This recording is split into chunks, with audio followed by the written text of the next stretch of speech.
The 5 habits that help me generate 8 figures a year with my business.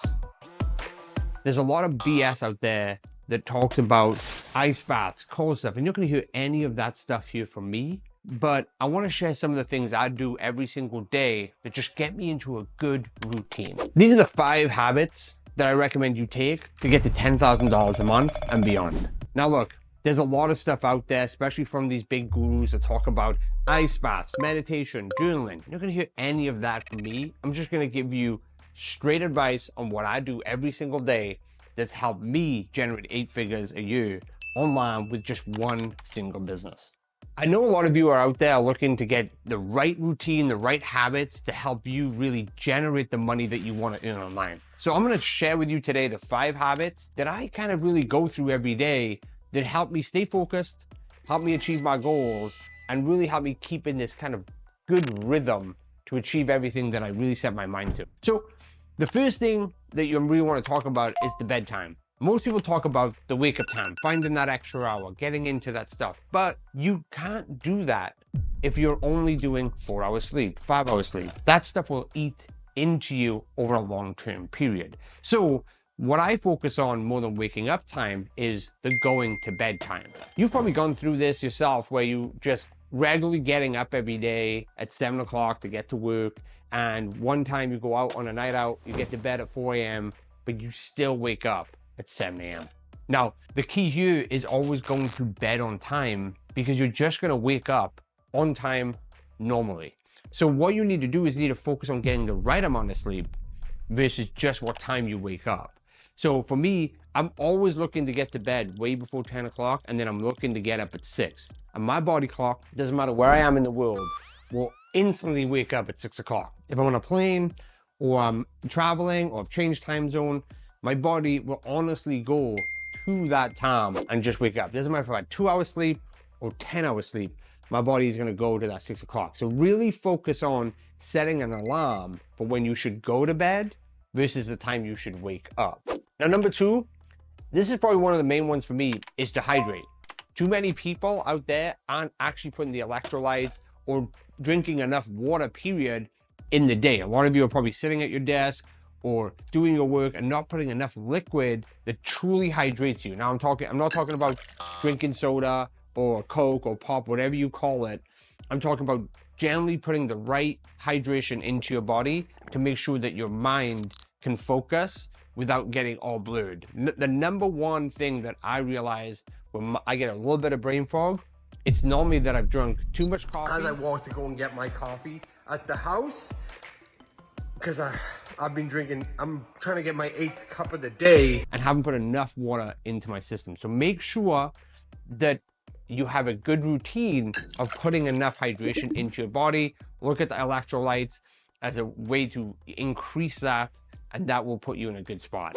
Now, one of the big things that I stick in my routine is to work out. I dominantly work out in the morning. The main reason for me working out in the morning is that I will come up with 100 different excuses by 4 p.m. on why the fuck I don't want to go and work out. So what I really want to focus on is waking up and going straight to the gym. So that's one of the big things for me. And I tend to mix it up depending on what I'm doing that day. So if I know I'm going to be stood up a lot all day, then I'll really focus on exercises that don't put too much strain on my lower body, because I know I'm going to be walking, standing, and all that kind of stuff. It doesn't matter the routine that you're doing, but moving your body, exercising, having, everything released early in the morning will help really set you up for the day.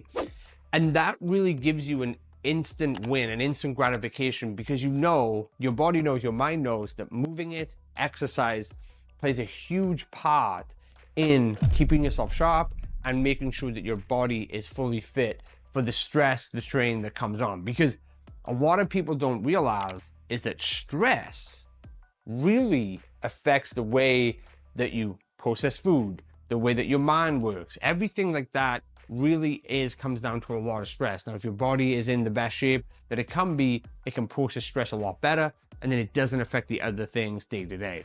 Now, the biggest habit that I've done, this is the one I've done the longest, is planning my day. I tend to plan my day the night before because then when I'm coming into the day, I know what it's looking like. I'm not wasting 5-10 minutes trying to figure out what to do.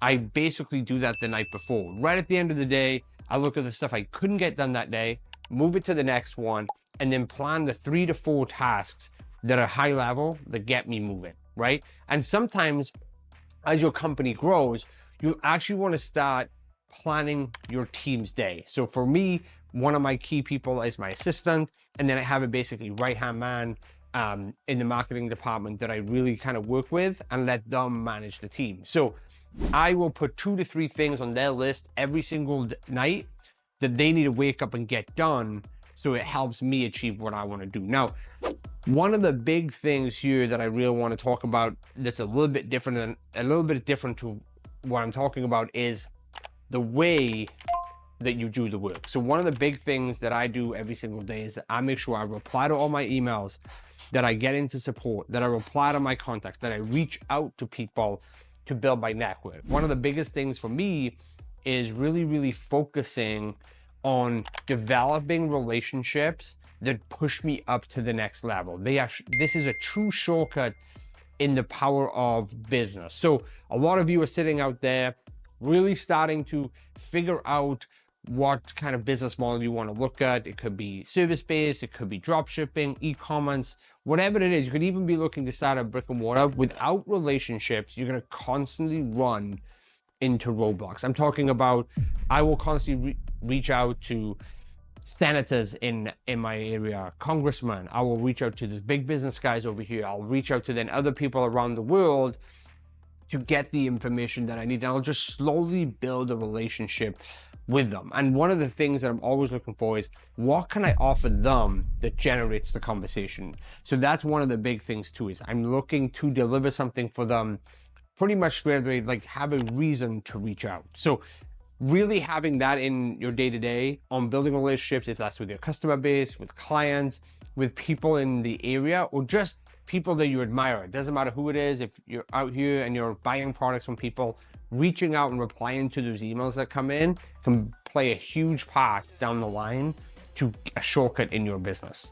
And then something I already talked about is constantly getting small wins. This is something I got taught by a mentor of mine, Laura Castleman, is always rewarding yourself small wins as you go along. So for me, it could be something as simple as, if I send this email, write this email and send it out, I can go downstairs and get myself a cup of coffee. So I won't just stand up and go. I will make sure I complete a task and then go and do a win. And that could be jumping off, going to the phone, and it could even be rewarding yourself with 10 minutes on social media or whatever that your body is pulling yourself towards. Now, those are habits that I really focus on to get in a rhythm. I think the key to this is generally being in a rhythm that helps you keep moving forward. Now, routines are difficult to keep up, because especially when you travel or your business days, you don't know what's going to come to you. Holidays come around, but staying in a rhythm that's consistent is definitely the key to progress. It's like pushing a ball down the street. It's better to have momentum